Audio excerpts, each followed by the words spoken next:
Hello, everybody, and welcome to another episode of Swampy Comics Weekly Poll Previews.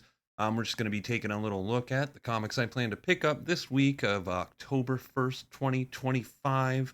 And it's kind of a trim week, which is well okay with my wallet considering we got a big, eventful couple of months coming up. So let's just jump right into it. First up, we got Absolute Evil #1. This is written by Al Ewing with pencils by Giuseppe Camuncoli, inks by Stefano Nessi, and colors by Romulo Fajardo Jr. This is a much anticipated issue or one shot. We have a lot of the villains from the Absolute Universe coming together for some sort of summit, which is pretty pretty scary if you think about it, for thinking about our current heroes in the Absolute Universe. The fact that they already have a working system of working together, um, it seems pretty daunting and intimidating and terrifying. I mean, we got everybody from Eleanor Thawne to Hector Hammond to the Absolute Joker, Ra's al Ghul, Veronica Cale as well. And if you look at some of the hands in this cover, I think we got Brainiac's hand and that hand with the white gloves. Looks like it could possibly be Mirror Master. On Free Comic Book Day, there was an all-in special that kind of showed without a doubt that there's a link between these two universes, and it was done through Absolute Mirror Master coming and meeting the Prime DC Universe Mirror Master. So I hope we get some answers with that. One cool thing that I noticed about this cover was at the bottom of, underneath them, it's all splattered with blood and the ripped pictures of a bunch of our heroes.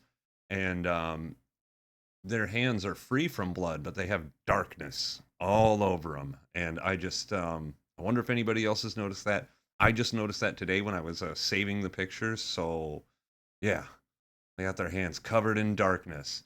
And I mean, one of them looks a little gloved while doing it. So I wonder if there's symbolism there.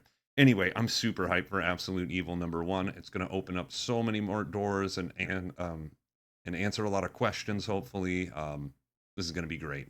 Good times. Next up, we got another Absolute book. I mean, Absolute in the title. The first three books, I'll tell you right now, are Absolute books. We got Green Lantern #7. This is also written by Al Ewing with art by Riley Rossmo and colors by Inaki Azupiazu. Um, I'm pretty stoked for this. We've had I always mess up the name, so I'm going to look at it. Yeah, that's right. Janoy Lindsay on color and art for this entire run so far. So I'm really excited to see what Riley Rossmo does with the Absolute Green Lantern stuff. It should be pretty interesting, but nonetheless, I'm super excited for this issue. It seems like we're going to get a lot more into the mythos of things with this issue. It has John Stewart as a Gold Lantern and Tomar Ray looking all red there and pissed off. Can't wait to meet Absolute Tomar Ray as a big Green Lantern fan. That's pretty awesome. And we're hopefully get some more stuff and see what's going on with this version of Mogo and why he's the Dark Star and just ah, you know, yeah, the more and more this book goes on, the higher of a grade it gets in my head. And yeah, I'm really excited for Absolute Green Lantern #7. It's just, again, same with Absolute Evil. It's gonna hopefully answer a bunch of questions and open up so many more doors with what we can do with this series and where it goes. So I'm really hyped. Really, really, really hyped. Next up, Absolute Superman #12. This is written by Jason Aaron with art by Rafa Sandoval and colors by Ulysses Ariola. And here we have, yeah, Kal-El hopefully coming to blows with Ra's al Ghul. I mean, he has refused to have his will broken. He is not going to be put down by the Lazarus Corporation, and I really think that's going to come to a head in this one. It looks like Ra's al Ghul is going to be attacking Smallville, which is definitely gonna screw with Kal-El here pretty bad, I think. He's not gonna like it, and I think a lot of the red that we see on the cover coming off of old Cal here kind of is some foreshadowing for how pissed off he's gonna be, and I wonder if he's gonna lose it finally. Like, I mean, hopefully not, probably not. I mean, that would be an I mean, who knows? This absolute universe is so cool, and it could really do anything and surprise us at this point. So yeah, I'm really hyped for Absolute Superman. The series just, it may not reach the heights of something like Absolute Wonder Woman or Absolute Martian Manhunter or even Absolute Batman, but it's still a grade A book in a sea of A pluses. It's good. I really like this interpretation of Superman. It's a little more edgy without sacrificing anything that the character has to offer originally or what makes Superman good in his essence. And yeah, this is just kick ass and cool. Super stoked. Super stoked. Next up, we got Batman #2, issue 2 of writer Matt Fraction's run, as well as his partner in crime on this, artist Jorge Jimenez, with colors by Tamu Mori and letters by Clayton Cowles. And in this book, I think we're going to be picking up with old Robin Tim Drake being caught by the Gotham City Police Department, who actually have a specific division under Police Chief Vandal Savage, of all people, that goes after super powered or, you know, people like Batman who may not have superpowers, but they might as well seem like they do. But yeah, I'm really stoked to see where this series goes. The first issue was an instant classic, and hopefully we keep the momentum going here. It looks in the credits we're going to meet Damian Wayne. So I'm excited to see what Fraction does with Damian Wayne and how he's going to be set up. Damian isn't one of my favorite characters, but I do like the play back and forth if he's not used too much. I think he's become a pretty valuable member of the Bat family, even though I think he's better in small doses. But nonetheless, Batman #2. I mean, what can you say? It's Batman #2, and after being off to such a strong start, how could you not be excited for this book? Next up, oh, we got a fun one. Pardon me, real quick. We got a real fun one. This is DC's Zatannic Panic #1. A little one shot of supernatural Halloween themed stories. And we got how many? I think 8 little stories in the. I mean, this is a big book. It's 80 pages. So on average, 10 pages a story. That's not too bad. I'm sure some will be a little shorter than others. Like, I don't think we're going to get 10 pages out of the ambush bug story, but who knows? Who knows? People seem to love that guy, and I couldn't, you know, I haven't had any experience really with him to care one way or the other. But anyway, we got 8 short stories. Let's go through the credits real quick. We got a Zatanna short story up first, written by Lyndon Radchenka, art by John McCrae, colors by Mike Spencer, and letters by Ariana Marr. We got a story called Ouroboros, starring Batman, by writer Roberto Recchioni, with art and colors by Luigi Cavanago, and letters by Steve Wands. Full Size Bars is a Plastic Man story, and that's by Daniel Warren Johnson, with art by Riley Rossmo, colors by Inaki Azpiazu, and letters by Tom Napolitano. Then we have a Warlord story. He's somebody that I only got introduced through the recent Adventures of Superman, the Book of L, issue 1, and then got to know him a little bit. I just watched the Justice League War World cartoon. I think that's what that movie's called. But yeah, he's a character from War World. I'm not too familiar with him, but this will be interesting to check out. In Your Eyes, the Warlord story is by writer Alex Gaylor, art by Daniel Bayliss, colors by Matt Herms, and letters by Farron Delgado. We got Splitting Airs, starring my boy Etrigan. This one's by writer Cavan Scott, art and colors by Don Aguio, and letters by Micah Myers. This is probably the one I'm most stoked about, I'll be honest with you. What a horrible night to have a curse, starring John Constantine and my boy Swamp Thing. This is by writer, artist, and letterer Andrew McLean, with colors by Jordi Belair. Then we have a Raven story called The Trick-or-Treater of Gladestone Street by writer-artist Rowan McCole and letters by Farron Delgado. And last but not least, the Ambush Bug story, The Haunted Comic by writer Callie C. Miller, art and colors by Megan Huang, and letters by Pat Brousseau. So yeah, there we go. Big fun Halloween-ish issue. I love when DC does this kind of stuff. California Love came out earlier this year. The Pride book was good. The Power Company one that they did during Black History Month, I really liked. So I really like these big, thicker event books that DC has been putting out for holidays and history months or whatever occasion. Just get a bunch of cool stories together with a bunch of likable characters and cool teams behind them, and it's a recipe for success. So really stoked for this one. I say stoked and hyped a lot, but it's not a lie. It's the truth. But next up, we have one that I'm the opposite of not excited for. There, I use different terminology. This is the Justice League, the Omega Act special.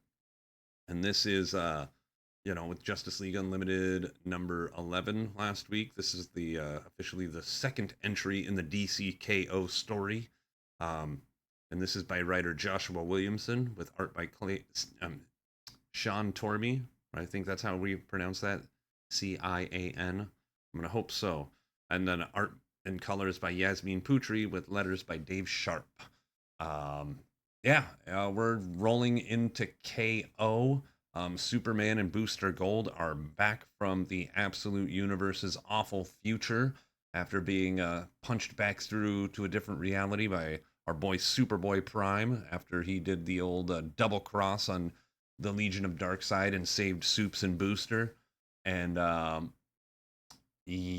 this is when everything's gonna go down.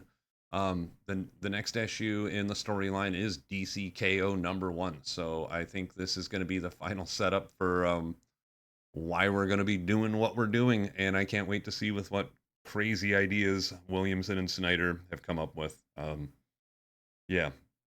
This seems like my type of tone of event. Especially not some super bookend of a story. I mean, this definitely seems like a midpoint of this epic adventure we've been having. DCKO, I have a good feeling this is going to be a lot of fun, and I can't wait to get my hands on this issue. Next up, we're stepping out of the big two for just one issue this week. I did look around to try to bulk up this week's picks, but nothing was really grabbing at me. But we got Star Trek Red Shirts number 3. This is by writer Christopher Cantwell with art by Megan Levins, colors by Charlie Kirchhoff, and letters by Jody Troutman. And this has been my big surprise of the year. I just kind of picked this up on a whim, and I loved issue 1 so much, and I really liked issue 2 as well. I think this is a total winner of a series, and I haven't looked in to see if it's a mini or not yet, but I really hope it's not. I really hope this is a new ongoing. This is so much fun. Gritty, original series era Star Trek has a place in my heart, and I'm glad Red Shirts found that spot. This is just a great book that's a lot of fun. Spy adventures in space, and lots of violence and grimness and surprise deaths. Without feeling too edgy or like it's trying too hard. Like, it's really just, this is a quality book. I think it's gonna, if I had my druthers about it, this would be one of those, hopefully turns into one of those books that is talked about years and years from now about just how solid the concept and execution was. Really looking forward to Star Trek Red Shirts number 3. This is every time it comes up on my poll list on League of Comic Book Geeks, like the last 2 issues, I've just been like, yes. So yeah, really hyped. And last but not least, we got X-Men Age of Revelation Overture number 1. This is on the heels of the Age of Revelation Prelude number 0. What is it? I think I have it right here, actually. take a look at it. Yeah, Age of Revelation 0, this one. Um, yeah, we're getting straight into the Age of Revelation of everything. I even picked up X-Men X-Men 22 with this cool variant, since we're kind of transitioning into the amazing X-Men in this Age of Revelation.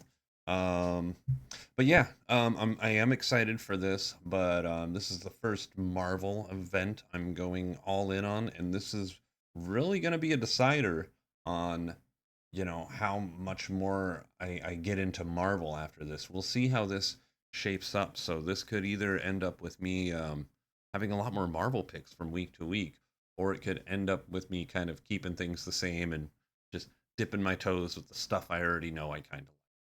But I don't know. I like this kind of setting. I needed, I really love the X Men. I grew up on the X Men, reading but not retaining much of the comics when I was younger. Just looking at them more for the art, but really enjoying the comic book, and any freaking video game that came out in the '90s or early 2000s with X Men on it was pretty much almost always good.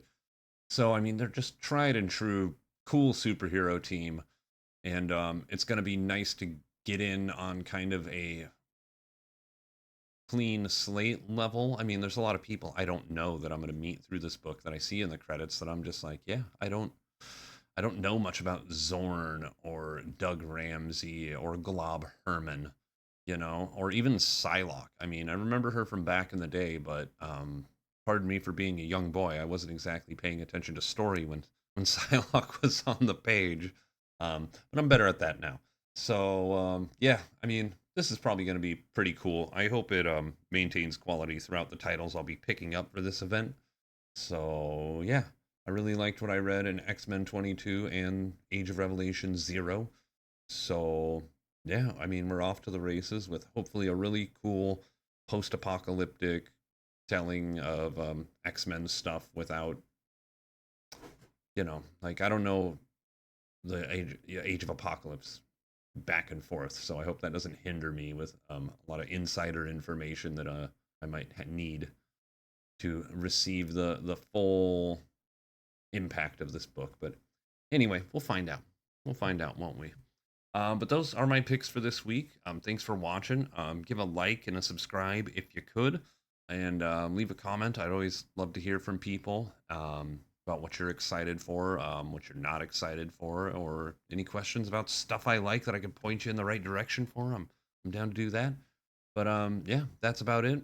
Later in the week, we will have our Guy Gardner rating tier list for all these books, so keep an eye out for that. But until then, thanks for watching and keep reading.